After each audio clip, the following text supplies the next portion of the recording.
Hey everybody, and welcome back to Over the Top News. This week I am joined by a real-life superhero. That's right, 4-time American memory champion Nelson Dellis is here. Thanks for joining me, Nelson. How you doing? Thanks for having me. Very good, and Nelson here is the author of the new book, Remember It. That's right. So tell me, Nelson, what do you remember? When I try and apply the techniques that I write about in the book, I can remember anything. Anything? Pretty much anything, yeah. So what's the craziest thing that you can remember? Oh man, I've been tested on a lot of different things. Probably the hardest for me, or the most challenging, was when I had to memorize 10,000 digits of pi. Oh man, that's a lot of digits. It is. And what makes it harder is the way that I was tested on it. It wasn't like, say, all the digits in a row. That would have been the easier version. The judges who were testing me gave me 5-digit chunks from anywhere in the 10,000, and I had to say the first 10 after it and the first 10 before it. And so, you know, I had to know all the digits equally well and be able to just rattle off pieces of pi. Wow, that's incredible. So we know your memory's great. Yeah. Incredible. Unheard of almost. Yeah. But you are the 4-time American National Memory Champion. Right. So what exactly does that mean? Do you just declare yourself the champion, or how does that work? No, there's a competition, and it's pretty rigorous. You have to, and you're going up against some pretty tough other memorizers from around the country. They test you on memorizing a deck of cards, how fast you can do it, how many names you can memorize in a certain amount of time, words, numbers, poems, and you know, the last person standing is kind of crowned the champion. So 10,000 digits of pi. Yeah. All kinds of other things. You're a real, like I said, superhero almost. But do you ever use your powers for evil rather than good? You know, just like, do you use your memory to, play, I don't know, like games on the side of the road ever? Yeah, I know what you mean. There are certain uses where it comes in handy, I'd say. For example, when I'm out with friends, they often tell people about my skill. Or that they challenge me to memorize something. Have you ever considered a secret identity, maybe? You know, wearing a mask when you're using your power so your friends don't know this is the guy with the memory, the gift? No, I've never tried that. Everybody asks me if I'm banned from casinos. I don't think I am, but I could. At least not yet. Not yet, yeah, exactly. If I put my talents to evil, maybe I'd be banned, but I don't know. So what in your daily life really benefits from your great memory skills? Do you never lose your keys? No, okay, so that's the misconception. Everybody thinks that I'm just like a tape recorder. Everything, this conversation, every little detail I remember just naturally, and that's not true. My memory is trained. So you'd say superhuman, I'm a trained superhuman if you want to say that. And I can train anybody to be and do what I do. Anybody? Anybody, Even me? Even you, especially you. I can't even remember how this show started. Yeah, well, we could change that. So, you know, I forget stuff if I'm not like actively trying with these techniques. And sometimes it's just, it all boils down to effort, right? Or paying attention. Sometimes I'm just tired and not willing to like focus on something, and of course I'm not gonna remember that. But if I want to remember something and I'm paying attention, then I for sure can lock it in. All right. So like you said, obviously your memory abilities from the tournaments don't exactly translate to your daily life, but it's got to help in some ways, right? Oh yeah, so exactly. The competition events are very specific and don't really translate to real life when you're memorizing cards, for example. But the techniques that underlie how I approach each of those events is the same as how I would approach anything in real life. So it's good practice for the day-to-day stuff. So digits of pi have got to be relatable to phone numbers, right? So that, yeah, exactly. Yeah. So it helps with the ladies. I mean, back in the day, I'm married now, but when I'd be out and I asked a girl for a phone number, and you know, she'd be like, okay, and I wouldn't pull out my phone or a piece of paper to write it on. She'd be like, you gonna write that down? I'm like, no, I'll memorize it. And they're like, damn. And did that work on your wife now? I think I did it to my wife. I probably did. Yeah. I mean, yeah, it worked. Right. So. That's wonderful. So tell me a little bit more about the book itself. Remember, Sure. What exactly is in it, and how is it going to help just your average daily memory person? Yeah, so there's a lot of super practical tips, how to apply the techniques that I'm talking about to very common memory flubs that we all experience, like misplacing your keys, where you parked your car, passwords. We all have dozens of passwords. It changes all the time. How to keep track of that. Memorizing dates, stuff related to school, work, whatever, names. So really stuff that people struggle with, and I try to keep it as broad as possible to kind of let this book help as many people. And why is it so useful to people? Why is learning these memory skills gonna just change their lives? Because we all have memories. That's how we, I think, exist as humans. That's what makes us human in a way, is like we can remember things that we've learned, experiences that we've had, and then we use that to make decisions as we move forward. So if you don't have your memory, then you know, who are you, right? So imagine if you could have more control over that thing, right? Your studies, your work life, your personal life, all have to improve in some way, right? So in a way you're saying the stronger our memories are, the more human you are because of you. It's more of yourself. Yeah, I couldn't have said it better myself. Yeah, no, it's good. It's true. Yeah. Right. So where can people find your book? It's available on any online bookstore, Amazon, Barnes and Nobles, all those guys. And yeah, it's available. I encourage people to check it out. I think there's a lot for everybody, no matter who you are. Memory applies. So yeah, I encourage people to check it out. All right, thank you so much, Nelson. Thank you, sir. And thank you for watching Over the Top News. We'll see you next time. Hey everybody, we're back with some more Nelson Dellis. Not only is he one of the best memory guys in the whole world, he's also a very experienced hiker, climber. What would you describe yourself as? I'd say more high altitude mountaineer. Mountaineer. Yeah. I like that word. Alpinist. Alpinist. Wow, you're really throwing some Yeah. fun adjectives Big on words, these big ones out here. What exactly have you done in the field?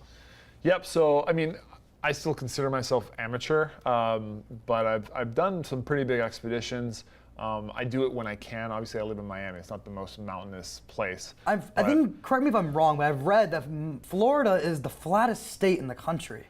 I don't know if it is total flat, but it does have the lowest high point in all the states. Interesting. It's like 300 feet. So you can summit Florida like that. We might be summiting Florida right now in the studio. Yeah, it's not that high. But yeah, I've been up Kilimanjaro, bunch of places in the Andes, in the Alps, Everest 3 times. What else? 3 times. Mount McKinley. Wow. Yeah. And you've made it to the top, all the way to the summit? Everest has evaded me each time for whatever reason. I've come super close, like within a few hundred feet from the top. And you know, it's such a hard, everything has to go right on this mountain. And Tell me about the time that you got the closest. Sure, so that was in 2011. I got within 50 meters of the top, right? Wow. It was maybe another hour of hiking, or not hiking, but you're on glacier on a rope, so Mountaineering. Mountaineering, yeah.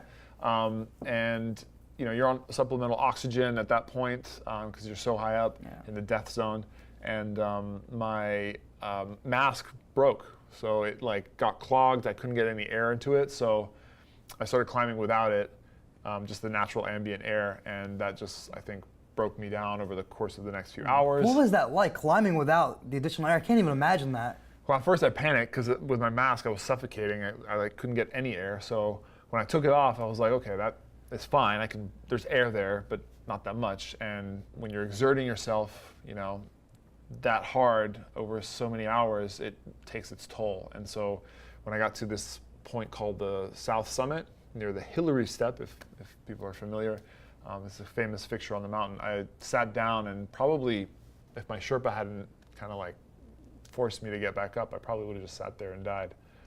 It's a weird dream kind of situation, because you're just thinking like, I'm just gonna go to sleep. You're at the extremes of the earth. That's your body just saying like, I'm gonna shut down right now. So you said you're only about 50 meters from the summit, but just for some context, 50 meters isn't the same 50 meters here and 50 meters mountaineering. No. It's very different, right? No, right. Well, 50 meters is like 150 feet, right? Yeah. So also it's vertical feet. So 50 meters in elevation, above not of in me. distance. Yeah. Okay. So I still had to go a bit of ways that way, but 150 feet above me would have been the summit. And you know, it doesn't. If it was at sea level, you know, you could sprint up that thing. But up there, where there's like a third of the oxygen, as there is here, your body's just, every step is excruciating, and your muscles need the oxygen. There's none, so it's just really slow moving and painstaking. So, like you said, it's a difficult journey. Yeah. It's very treacherous. I feel it might be a word to describe it. But while you're on this journey, do you have the time to really take in the beauty of everything around you, or are you just kind of engulfed with all the other things you're worrying about, like your personal safety, getting to the summit? Actually, the personal safety, I honestly don't think of much. You're hearing avalanches and everything crumbling around you, and talking about it now, I'm like, that's pretty frightening that I was there. But when I'm there, you almost knock that out. You only pretty much, at least I do, take in the beauty. It's just stunning. You see the curvature of the earth from that high up. You see these other peaks that have been there. The tips of these peaks are 500 million years old, right? That's like, that used to be at the floor of the earth at one point, It's just crazy to think of. So I've always heard people are mountaineering, like you said, and they're always accompanied by Sherpas, local Sherpas. Sure.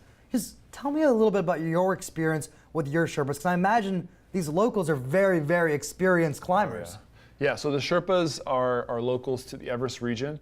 They migrated from Tibet over the Chinese border thousands of years ago, and they just are mountainous people. So they are built to be at high altitude, in the cold, and they are workhorses. So they do all the work, not all the work, but the majority of the work for all the Western clients like me that pay a company to help with the logistics to climb Everest. You're there for 2 months, so you need a lot of food, a lot of gas, a lot of stuff to keep you warm and safe and satisfied in the minimal conditions that you're at. So they help provide that. They set up the tents as you go up because, even for me, just to climb up the mountain, forget about everything else, setting up a camp, feeding myself, that's hard enough for me and for most Western people. So if we had to build our camps and cook our food and boil our water, that is another level. And that's why I say I'm an amateur. I mean, compared to those guys, those guys are superhuman. So why mountaineering? Why is that something that you've chosen to pick as a hobby? Exactly, yeah. At one point I realized that when I travel, I always like to go to places with mountains. And I think I was sick of going to places and doing the same old stuff, touristy stuff. So I was like, you know what, why don't I go to places and climb a mountain that's there, and then I'm traveling, but also doing something kind of special and challenging. And so I started doing that in the Alps, in South America, and then before I knew it, I was climbing bigger and harder peaks, and suddenly I was like, Everest seems like an awesome goal to kind of set myself 5 or so years out, and then I've just been hooked. Mountaineering is weird because it's probably one of the most miserable experiences while you're doing it. It's cold, you're tired, you don't eat well, you don't shower, you miss home. But when you're done, you're just like obsessed with what's next, what's bigger and better that I can do. So of all the places you've been, all the mountains, the summits, the peaks, yeah, where had the most beautiful view, the most beautiful vista, the sights you took in? The first one that comes to mind is the top of North America, which is Mount McKinley in Alaska, or Denali. The way it works, first of all, you're in the Arctic Circle, so when you climb it in summer, it doesn't get dark. So it's all this kind of beautiful, like late day sunlight, it feels like. And at one point you climb up to the summit ridge, which is basically just a ridge, right, that you walk on the edge of to get to the tippy top of the mountain. And there's like a drop there and a drop there. But this one is just like so picturesque, and you're above the clouds. At least the day I was there. I mean, sometimes people get bad weather, but that was just one of the most beautiful summit ridges that I'd ever seen. Are you planning on trying Everest again? Yeah. I'm trying to see how I can get that happening either next year or 2020. It takes a lot of prep to get the funds, to get the time, and to convince the wife to do that. So. All right, well, thank you so much for speaking to me today about your memory, about your mountaineering, and just everything else. Thanks, man. Always love having you here, so thank you so much. Thanks for having me. Cheers.